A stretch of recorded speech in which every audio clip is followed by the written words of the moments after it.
Doctor Mohammad Yunus যেভাবে ৮ তারিখে Paris থেকে এসে ক্ষমতার মসনদে বসেছেন, একটা নতুন ইতিহাস তৈরি হয়েছে। তো সেইভাবে আওয়ামী লীগ শেখ হাসিনা আবার টুস করে যদি ঢুকে পড়ে তাহলে একটা ভূমিকম্প হয়ে যাবে রাজনীতিতে।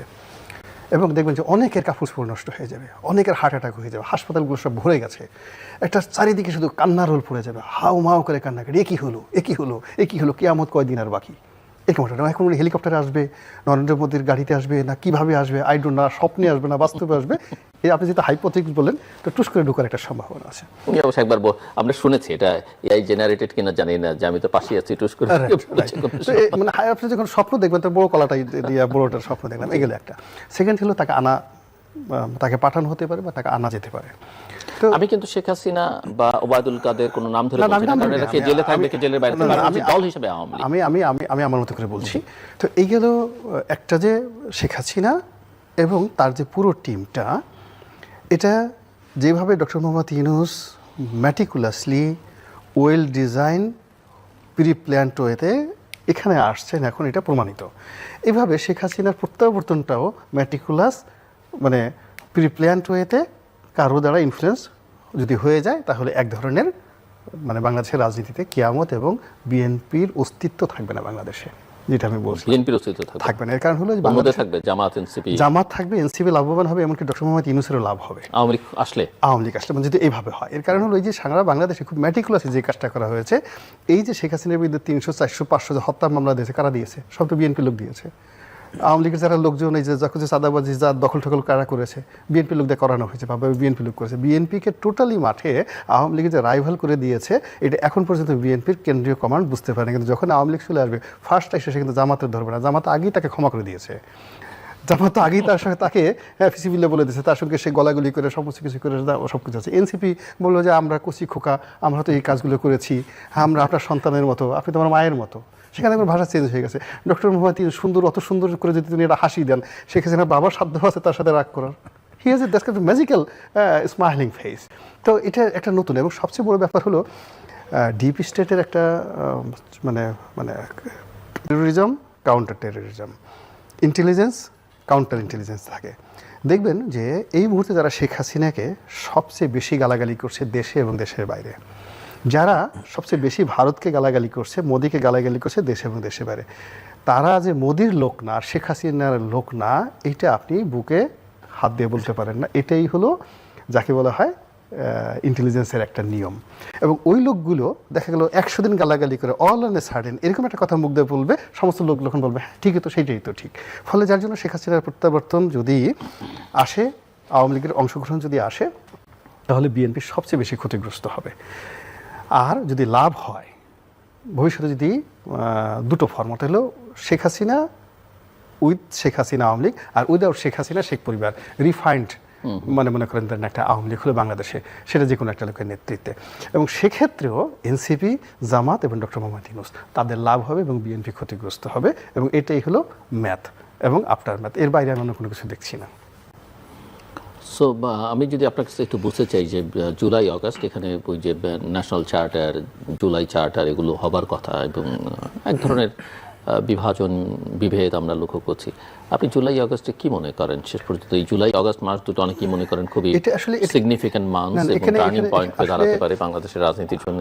মানে ঘোষণা দিয়ে কখনো মারামারি করা যায় না, ঘোষণা দিয়ে কখনো মারামারি করা যায় না। প্রকৃতির একটা খেলা খেলে। জুলাই আগস্ট এমনি যেহেতু আমাদের দেশে বেশ কয়েকবার অনেক দুর্ঘটনা ঘটেছে, এটা আকাশের গ্রহ নক্ষত্র বৃহস্পতির অনেক খেলাধুলা থাকে। এখন শেখ হাসিনার পতন কেন জুলাই মাসেই আগস্ট মাসেই হতে হবে? বঙ্গবন্ধুর পতন কেন এই আগস্ট মাসে হতে হবে? যার জন্য এখানে জুলাই আগস্টকে নিয়ে এ ধরনের একটা প্রাকৃতিক আতঙ্ক তো সবার মধ্যেই আছে। এই গেল এক। 2 নম্বর হলো যে যেখান থেকে মানুষের উত্থান হয় ওখানেই পতন হয়। আপনি দেখেন যে শেখ হাসিনার খুব একটা তেলে ঝুলে একটা ভাবসাব ছিল, তার সেই বিদেশে গেলে এসেই তার একটা সাংবাদিক সম্মেলন করতে হবে, সব কিছু ইত্যাদি করতে হবে, এবং ওই জায়গাতেই তার পতন হয়েছে। এখন এই যে জুলাই এবং আগস্টের মাধ্যমে এই ডক্টর মোহাম্মদ ইউনূস এবং বর্তমান সরকারের যে উত্থান হয়েছে, ফলে এই জুলাই আগস্টেই তাদের পতন হবে। এই বছর হোক, তারপরের বছর হোক, তারপরের বছর হোক, এটা আপনি লিখে রাখেন। এটা হলো প্রকৃতি, যেখানে যার উত্থান সেখানে তার পতন। ওই যেমন বলে না, কবরে রাখার সময় মিনহা খালাকনাকুম ওয়া ফিহা নুইদুকুম ওয়া মিনহা নুখরিজুকুম তারাতান উখরা। হে মানুষ, তোমাকে মাটি থেকে তৈরি করা হয়েছিল, আবার এই মাটির মধ্যেই তোমাকে ঢুকিয়ে দেওয়া হলো, আবার যখন প্রয়োজন হবে এই মাটি থেকে তোলা হবে। ফলে এই জুলাইতে যার উত্থান হয়েছে আগস্টে যার উত্থান হয়েছে এইখানে তার পতন হবে, এটা হলো প্রকৃতির নিয়ম। ফলে এটা নিয়ে ওনাদের একটা টেনশন আছে, চিন্তার কারণ আছে।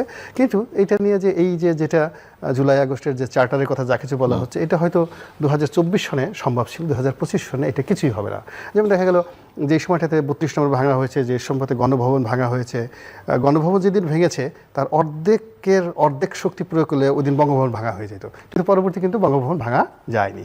ফলে গত বছর 2024 সনের জুলাই আগস্টের যে চার্টার বা যে স্বপ্নটা বলা হচ্ছে যে শহীদ মিনারে গিয়ে একটা নতুন বিপ্লবী সরকার, এটা একেবারে শুয়ের পিছন দিয়ে একটা উট ঢোকা যতটা খুব সহজ ব্যাপার, তার সেটা কঠিন ব্যাপার আমার কাছে এটা এই সময়টাতে মনে হচ্ছে। ফলে এটা নিয়ে আমার কোনো টেনশন নাই। আমি এখানে ভয় পাচ্ছি প্রকৃতিকে, যে তোমার যেখান থেকে শুরু সেখানে তোমার শেষ হয়ে যাবে। এখন কীভাবে শেষ হবে? শেখ হাসিনা যেমন শেষ হয়েছে, সেখানে এই বিদেশে জনগণ। ডক্টর মোহাম্মদ ইউনূসের সবচেয়ে বড় দুর্বলতা কি? তার দুর্বলতা হলো সে সবসময় মানুষকে দেখিয়েছে যে সারা দুনিয়া তার বন্ধু, অমুক প্রেসিডেন্ট তার বন্ধু, অমুক লোক তার কথাবার্তা শুনে। এখন ওই জায়গা থেকে তার যে কোঅপারেশনের পরিবর্তে যখন ডিসকোঅপারেশনটা শুরু হয়ে যাবে, এবং এটা আলটিমেটলি শুরু হয়ে গেছে। আপনি দেখেন বাংলাদেশে এই যে একটা জাতিসংঘের মানবাধিকার কমিশন একটা অফিস করা হচ্ছে, ভালো কথা। কারণ এটা যে বুমেরাং হবে এটা তো আমরা বুঝতে পারছি আমাদের জন্য। কারণ এটা এসে প্রথমে যে কাজটা করবে, যে এই যে জুলাই আগস্ট মাসে যে হত্যাকাণ্ডগুলো হয়েছে সেগুলো সব তারা করবে, এবং এগুলো করলে কাদের বিরুদ্ধে যাবে? সরকারের বিরুদ্ধে যাবে, আর্মির বিরুদ্ধে যাবে, পুরো টানাটানি। এবং এখানে এই যে এখন যে সমকামিতা নিয়ে যে সমস্ত কথা হচ্ছে, এবং যিনি দায়িত্বপূর্ণ আসছেন, যেটি বিবিসিতে পর্যন্ত রিপোর্ট হয়েছে, বাংলাদেশের মতো একটা কনজারভেটিভ সোসাইটিতে এরকম একজন সমকামী কর্মকর্তা জাতিসংঘ নিয়োগ দিচ্ছে, মূলত এই দেশকে আরও এটা যেটা জঙ্গি দেশ। আলটিমেটলি দেখুন 3-4টা ঘটনা। এই দেশের মানুষ যারা ধর্মপ্রাণ মানুষ তারা রাগ হয়ে যাবে, রাস্তায় নামবে, এরকম একটা পরিস্থিতি তৈরি হয়ে যাচ্ছে। 2 নম্বর হলো মালয়েশিয়াতে যে জঙ্গি গ্রুপটা ধরা পড়েছে, হ্যাঁ, আইএসআই যে জঙ্গি গ্রুপটা ধরে পড়েছে, সেই গ্রুপটা যাদের নাম বলছে সেখানে ইন্ট্রোগেশনে যাদের নাম বলছে, এখানে বাংলাদেশের অনেক রাজনীতিবিদদের নাম চলে আসছে, অনেক রাজনৈতিক সংগঠনের নাম চলে আসছে, যাদের সঙ্গে ডক্টর মোহাম্মদ ইউনূসের খুব ভালো সম্পর্ক। ফলে কি হচ্ছে? এই যে তার সাথে যে বন্ধুত্ব, আনোয়ার ইব্রাহিমের যে বন্ধুত্ব, এই বন্ধুত্ব থাকবে না। ওখানে আমাদের যে সুযোগ ছিল সেই সুযোগটা নষ্ট হয়ে যাচ্ছে। যেখানে ইম্মানুয়েল ম্যাক্রোর সঙ্গে তার এত ভালো সম্পর্ক, সেই ইম্মানুয়েল ম্যাক্রোর সঙ্গে সে তো ফ্রান্সে যেতে পারেনি, সে তার সঙ্গে দেখা করতে পারেনি, সে কাতারে গিয়ে কাতারে আমিরের সঙ্গে তার বৈঠক হয়নি। অথচ আমরা তো এটা উনি প্রধানমন্ত্রী উপদেষ্টা হওয়ার আগে আমরা কল্পনাই করতে পারিনি যে এটা ওনার জীবনে ঘটবে না। তো এখন ওই যে বললাম না যে বিষয়টাতে খুব বেশি দক্ষতা হয়, খুব সাপুরে, তার কিন্তু সাপের কামড়ে, যে খুব বড় হার্ট স্পেশালিস্ট, সারা জীবন মানুষের চিকিৎসা করছে, ওর ওই যে হার্ট অ্যাটাকে তার মারা যায়। যে লোক নিউরোলজির ডাক্তার, হাজার হাজার রুগীকে ভালো করে দিয়েছে, ও সারা জীবন পাগল থাকে, এবং সে শেষ পর্যন্ত পাগল হয়ে মারা যায়। এটাই যে বাংলাদেশ হাজার হাজার ঘটনা আপনি দেখবেন যে নিউরো মেডিসিনের ডক্টর মোহাম্মদ ইউনূসের যে ভাইব, তার যে সুনাম, তার যে সুখ্যাতি, এবং যেটার ভিত্তিতে যে এখানে এসছে, ওটাই মূলত তার যে পতনের জন্য মূল কারণ হবে। এটা ভাই ভার্সু বাই ন্যাচারাল, এবং এইভাবেই পৃথিবীতে সবকিছু। না, আমরা আলোচনা শেষ করে আনতে চাই সব নিয়ে, কি বলে ওনার এক ধরনের অ্যানালিসিস, ওনার স্টাইল এবং অ্যানালিসিস একটা দিলেন। আমি ওইটার মধ্যে না ঢুকে শুধু এইটুকু বলতে চাই যে আসলে আপনি যেটা শুরু করেছিলেন যে প্রত্যাশার জায়গা, আমি বরাবর এটা দেখি যে এই প্রত্যাশাটা তো আমরা যেটা করি সব তো মানুষের জন্য। এবং একটা জিনিস আমি জানি না, এটা হয়তো আমার বলাটা কে কীভাবে নেবেন, আমরা যে মানুষকে একটা উন্নততর জায়গায় যদি না নিয়ে আসতে পারি, আমরা সচেতন সংগঠিত হওয়ার কথাটা বলি, সেটা তো করার জন্য দায়িত্ব পালন করতে হয়। ওইটা না পর্যন্ত তো আপনি একটা উন্নত সমাজ করতে পারবেন না। আমি শব্দগুলো কালচারাল অমুক টমুক বলতে পারি, সেটাই মানুষ যখন একটা আকাঙ্ক্ষা করে সে যখন এগিয়ে যায়, যখন সেই আকাঙ্ক্ষা বাধাগ্রস্ত হয়, তখন তো এটা আরও নতুন নতুন সংকট তৈরি হয়। বাংলাদেশ সেরকম একটা জায়গায় যাচ্ছে। একদিকে আমরা এই সময় যে দক্ষিণপন্থা তার উত্থানের জায়গাগুলো দেখতে পাচ্ছি, এবং উনি এইখানে যেটা বললেন, এই আলোচনাগুলো অত বেশি আলোচনা হয় না, খুবই জরুরি, বিশেষ করে মালয়েশিয়ার সর্বশেষ যে ঘটনাবলী বাংলাদেশে এদেরকে পাঠায়। এবং আপনি যেটা বললেন যে বাংলাদেশ রিক্ততা, এগুলো বোঝাই যায়। কারণ এর আগে আমরা দেখছি তো নিষিদ্ধ ঘোষিত যারা ছিল তাদের প্রচেষ্টাগুলো দেখছি না, এবং সরকারের সাথে এবং অন্যান্য বিভিন্ন বাহিনী টাহিনী তাদের মধ্যে অবস্থানগুলো কিন্তু সবই কোনোটাই অনালোচিত না, আলোচিত বিষয়। এবং সেইখানে জাতিসংঘের এই কথাটা তুলে ধরেছেন, এটা আমাদের কম আলোচনা হচ্ছে। আমি দেখলাম, যদি আমি ভুল না করে থাকি, আমাদের পররাষ্ট্র সচিবকে জিজ্ঞেস করা হয়েছে তারা এখানে আসছে এটা ভালো হবে না মন্দ হবে, তো উনি নাকি এরকমই বলছেন যে এইটা ভবিষ্যৎ বলে দেবে। উনি তাহলে একটা জিনিস যদি এখানে আসে, তাহলে আমি ভালো মন্দ বিবেচনা করে আসতে হবে। এবং পৃথিবীর যেসব দেশে তারা গেছে তাদের ভূমিকাগুলো কি, কোন ধরনের দেশে গেছে, তাহলে বাংলাদেশকে তারা কোন ধরনের দেশ হিসেবে ট্রিট করছে, এবং উনি তো একটা টেকনিক্যাল সাইডটা বললেন, যাকে দায়িত্ব দিচ্ছে বাংলাদেশের মধ্যে সেই টেকনিক্যাল বিষয়টা অনেক সময় প্রধান গুরুত্বপূর্ণ হয়ে ওঠে। লক্ষ লক্ষ মানুষ আসছে, Yes, সেটা গুরুত্বপূর্ণ হয়ে ওঠে। ধরেন এক একজনের বিরোধিতা, আমরা এটাকে কারি বিবেচনা না থাকে এইটাকে ধরে এইটা জায়গা করবে। তো এইরকম একটা এনার্কি সিচুয়েশন, ওই যে ডিপ স্টেট অনেক কথা হয়, তারা তো এটা করারও চেষ্টা করতে পারে। যেটা হোক, তাহলে বাংলাদেশকে দীর্ঘদিন ধরে আমরা যে একটা গভীরতর সংকটে ফেলতে চাই ভূ রাজনৈতিক কারণে, তো এখন না, সেই পাকিস্তান আমল থেকে হচ্ছে। যে কোনোভাবে হোক, আমরা বিভিন্ন শাসন আমল দেখেছি, শাসন আমলের ত্রুটি বিচ্যুতি থাকতে পারে, কিন্তু আমরা এক ধরনের কিন্তু একটু রক্ষা করে চলছিলাম। তো এখন দেখছি সেইটাকে যেন একেবারেই উন্মুক্ত করার জায়গায় যাচ্ছে, এবং বাংলাদেশ যদি সেই পর্বে যায়, তাহলে আমরা আজকে গণতন্ত্র, এই যে জুলাই আগস্ট মাস যে কোটা বিরোধী বৈষম্যহীনতার কথা বলা হয়েছে, গণতন্ত্র আলোচনার মধ্যে থাকলো না, বৈষম্যহীনতা আলোচনার একদিনও টেবিলে আসলো না, কোটা নিয়ে তো কোনো আলোচনাই হলো না, মানে বৈষম্যের আলোচনা। এই আধিপত্যবাদী শক্তি অন্য বাংলাদেশকে একটা যে খুব খারাপ জায়গায় নিয়ে গেলে আমাদের পুরো দেশের মানুষ আমরা দীর্ঘমেয়াদী একটা সংকটে পড়ে যেতে পারি। তা আমার মনে হয় সেই সংকট থেকে উত্তরণের জন্য এখনো সময় আছে। আমরা এটা চাইবো যে এই অন্তর্বর্তীকালীন সরকার, রাজনৈতিক দল এবং যারা একটু বৌদ্ধ মানুষ বলবো, সচেতন মানুষ, আমাদের নিজেদের কণ্ঠ আরো বেশি সোচ্চার করার কোনো বিকল্প আছে বলে আমাদের কাছে মনে হচ্ছে না। মিস্টার রনি, আমার এখানে শুধু বক্তব্যটা হলো যে আল্লাহ যাদের হাতে ক্ষমতা আছেন, আল্লাহ তাদেরকে হেদায়েত দান করুন, আর আমাদের যে জনগণ যারা আছেন তাদেরকে সচেতনতা দান করুন। এবং আমার সবচেয়ে একটা বড় সমস্যা, আর প্রতিটা মানুষের মধ্যে যে মবের আতঙ্ক ঢুকেছে, এই মবের আতঙ্কের কারণে আমরা যার যার অবস্থানে ঠিকমতো চিন্তা করতে পারছি না, কথা বলতে পারছি না, কাজ করতে পারছি না। ফলে আমাদের পেশা, মন, মানসিকতা, রুচি, আভিজাত্য, চরিত্র প্রত্যেকটার যে সূচক, সেই সূচকে বিশ্ব মানব হিসেবে মানুষের যে স্ট্যান্ডার্ড থাকা দরকার, সেই স্ট্যান্ডার্ডের দিকে আমরা ক্রমশ সাব স্ট্যান্ডার্ড হয়ে যাচ্ছি। গত 10 মাসে আমরা 2 লাইন ভালো কবিতা লিখতে পারিনি, একটা স্লোগান তৈরি হয়নি, একটা চিত্রশিল্পী তৈরি হয়নি। তো এই জায়গাগুলোতে যে একটা অশনির সংকেত, একটা পার্মানেন্টলি আমরা একটা বিরাট জাহিলিয়াতের দিকে চলে যাচ্ছি।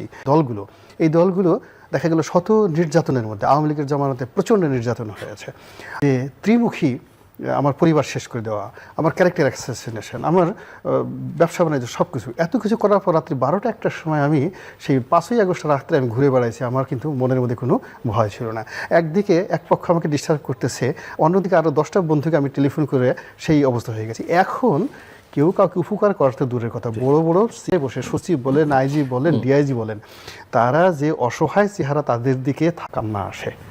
এখন আপনি চিন্তা করেন, এনবিআর আমার ট্যাক্স কালেকশন করে দেখেন, তারা সবাই চাকরির আতঙ্কে ভুগতেছে, ডিসি সাহেব ভুগতেছে, কখন তার অফিসে তালা লাগাই দিবে। হবে একটা রাষ্ট্র আসলে চলতে পারে না। এই জায়গা থেকে আমাদেরকে যত দ্রুতটা সম্ভব এখান থেকে বের হয়ে আসতে হবে, এবং এই কাজটি এখানে এই যে যারা কাজ করছে তাদের দিকে তাকাতে হবে না। এদেশে যারা মূল রাজনৈতিক দল, যারা লিডার্স, তাদেরকে সত্য কথাটা বলতে হবে, সাহস করে এবং রুখে দাঁড়াতে হবে, এবং একটা সেকেন্ড যদি তাদের জীবন থেকে সময় চলে যায়, তাদের প্রত্যেকটাকে এটার দায় মেটাতে হবে। এই যে এখন ওখানে গিয়ে যে পোলাও কর্মা খাচ্ছে, 2 দিন পরে সে কথা বলবে, ওই সুযোগ তাদের হবে না। তার আগে আগামীকাল তারা যে কথাটা বলবে, সেই কথাটা আজকেই তাদের বলা উচিত। দর্শক, অনুষ্ঠানের শেষ প্রান্তে আমরা সামাজিক যোগাযোগ মাধ্যম ফেসবুক তৃতীয় মাত্রা লাইভ স্ট্রিম হচ্ছে, আপনারা দেখতে পারেন। টেলিভিশন পর্দায় দেখতে না পারলে যে কোনো সময় যে কোনো স্থান থেকে তৃতীয় মাত্রা চ্যানেলটি সাবস্ক্রাইব করে পর্ব বা পুরোনো পর্বগুলো আপনারা দেখতে পারেন। সেগুলো আমার রনি এবং অসংখ্য ধন্যবাদ এই আলোচনা অংশবার জন্য। কথা ধার করেই বলি যে সময় বহিয়া যায়। আসলে বাংলাদেশ এমন একটা সংকটময় জায়গায় দাঁড়িয়ে যে প্রতিটা মুহূর্ত অত্যন্ত গুরুত্বপূর্ণ, এবং বাংলাদেশের স্বাধীনতা, সার্বভৌম, নিরাপত্তা, রাজনৈতিক, অর্থনৈতিক, সামাজিক স্থিতিশীলতার জন্য নির্বাচনের কোনো বিকল্প নেই। এবং নির্বাচন যত দ্রুত হয়, যত দ্রুত, এবং বাংলাদেশের ইতিহাস বলে প্রায় 80 দিনের মধ্যেই নির্বাচন করা সম্ভব। 78 দিনে বাংলাদেশের নির্বাচন হয়েছে, এবং নির্বাচন কমিশনের যে কোনো সময় যে কোনো পরিস্থিতিতে নির্বাচন করবার প্রস্তুতি থাকাই উচিত। যদি সেই প্রস্তুতি তাদের না থাকে, তাদের আসলে এটা দায়িত্বহীনতা, এবং এই দায়িত্বে তারা থাকবার যোগ্যতা রাখেন না। সব মিলিয়ে বাংলাদেশকে আসলে নির্বাচনের দিকে যেতে হবে, এবং সেই নির্বাচন জানাতন নির্বাচন নয়, কোনো ম্যানিপুলেটেড নির্বাচন নয়, কাউকে ক্ষমতায় বসিয়ে দেবার নির্বাচন নয়।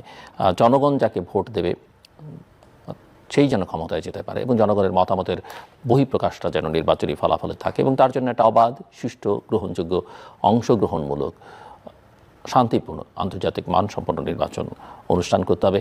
সেটা করবার সক্ষমতা বা নিরপেক্ষতা বর্তমান সরকারের আছে কিনা সেটা খতিয়ে দেখা দরকার। রাজনৈতিক দলগুলো সেটা বিশ্লেষণ করবেন, কারণ প্লেয়ার তারা।